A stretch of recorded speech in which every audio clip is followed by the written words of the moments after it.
Avant de commencer, je vais me présenter. Je m'appelle Aïha Moussa, je suis un franco-palestinien, ou plutôt réfugié palestinien. Je suis né au camp de réfugiés palestiniens à El Yarmouk, à côté de Damas. Et je suis arrivé en France à l'âge de 22 ans.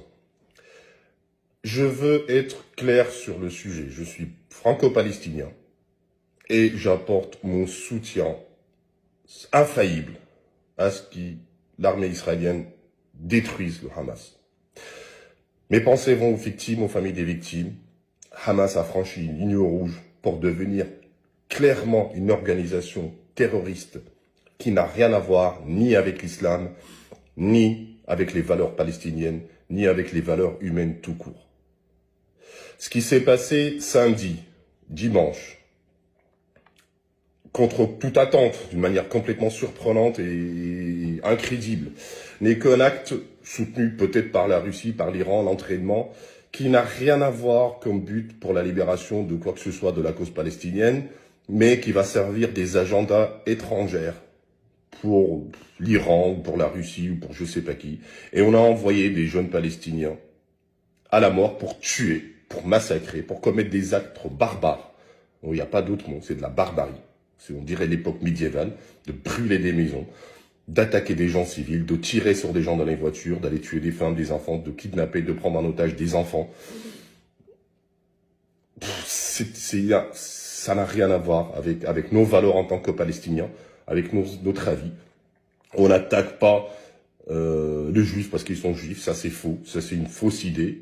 Moi je suis Palestinien et nous les Palestiniens, les Juifs sont mes frères, c'est mon cousin, j'ai plein d'amis juifs, on juge pas les gens sur leurs convictions. Donc je vais être clair sur mon soutien à mes frères dans ce qu'ils vivent, mon soutien aussi à mes frères à Gaza, qui vivent malheureusement la riposte israélienne à cause du comportement de Hamas, et il faut que les gens sachent que les gens à Gaza sont pas tous pour Hamas, et qu'on se rappelle que Hamas a pris le pouvoir à Gaza par les armes contre l'autorité palestinienne. Et qu'il y a eu là celui qui connaît pas, qui regarde la guerre de Gaza en 2007, où Hamas a pris le pouvoir par les armes contre l'autorité palestinienne, en tuant des Palestiniens à Gaza et en pratiquant une dictature pas possible pour mettre la main sur l'argent qui arrive à Gaza.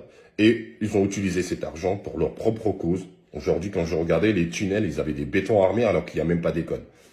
Moi, j'ai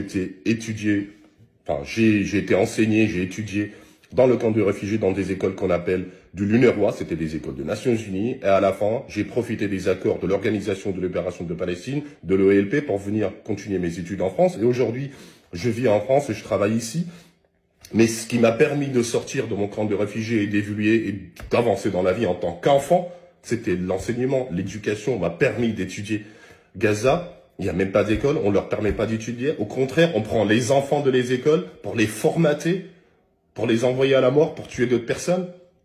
On les remplit de haine et de formatage. On a privé même les enfants de Gaza de leur propre avenir. On a privé les enfants de Gaza de leur propre vie, de leur innocence, pour en faire des faux martyrs. C'est pas des martyrs. On en a fait des zombies. On en a fait des vampires pour qu'ils aillent tuer, brûler des maisons et mourir.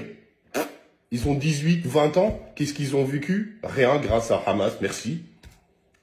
On ne peut pas considérer aujourd'hui Hamas comme une organisation avec qui on peut discuter, on peut échanger. Parce que les frères musulmans, l'État islamique, malheureusement, toutes sortes d'extrémismes, en fait, parce que ça n'a rien à voir avec l'islam, a prouvé que l'extrémisme ne peut pas discuter avec lui. Et aujourd'hui, il faut être clair dans ses pensées. Hamas ne représente pas les Palestiniens, ne représente pas l'islam, parce qu'en islam, le prophète, il a dit clairement, on ne tue pas les civils, les gens pendant la guerre qui se réfugient dans leur maison, sont en sécurité.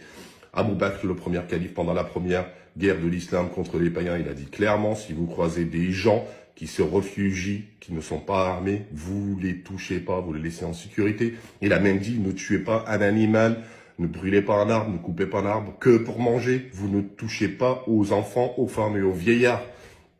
Ça, c'est l'enseignement de l'islam si vous voulez mener une guerre. Mais ce qui s'est passé, ça n'a rien à voir avec tout. Donc, je reste clair là-dessus. Les Juifs sont nos cousins, nos amis. Je déteste en fait parler des gens avec le nom de leur religion. Les gens, c'est des gens. Et chacun sa conviction. Et chacun a le droit de vivre ensemble. Je vous aime, mes amis.